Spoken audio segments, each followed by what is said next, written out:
এই দেখ chocolate chocolate ভাই এ তো পাগল হয়ে গেছে রে। এই দেখ ইয়া এই যে এটার নাম কি ওয়েফার ওয়েফার মামা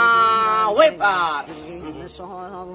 ভাইয়ের মাথাটা তো সমস্যা হয়ে গেল নাকি? এই আর মাথা সমস্যা হয়েছে মানে তোদের মাথা সমস্যা হয়েছে হ্যাঁ তোরা দেখতেছিস না দেশের ভিতরে তেল আম দাম কাঁড়াল লিচু পেঁয়াজ আদা রসুন লবণ বেশ কিছু দাম বাড়ি গেছে কই আর তোরা বলতেছ আমার মাথা সমস্যা হয়েছে হ্যাঁ এখন তো আর ভাত খাওয়ান লাগে না ডলার ডলার খাইলে ডলার চিপসের প্যাকেটের ভিতরে কদিন পরে চিপস দেখলো ঈদের কোনা থাকছো আর ওয়েফার খাওয়া লাগতো না গাছের টুকরা খাওয়াই খাবি নুডলস খাওয়া লাগতো না এগুন খাবি এগুন গাছ গাছ হ্যাঁ এত উন্নয়ন উন্নয়ন উন্নয়নের বুলি আওড়াই আওড়াই তো তোরা শেষ করিয়া লাইতেছ হ্যাঁ কয়দিন পরে আর ভাত খাওয়া লাগতো না রোডের কঙ্কর খাবি কঙ্কর কঙ্কর হাতে লুলদাবি কঙ্কর লবি কঙ্কর খাবি আর মনে করছো জোরের বদলে তোরা বুড়িগঙ্গা নদীর পানি খাবি আর আরে বলতেছ আমি পাগল হয়ে গেছি সত্যি কথা বললে পাগল হয়ে যায়।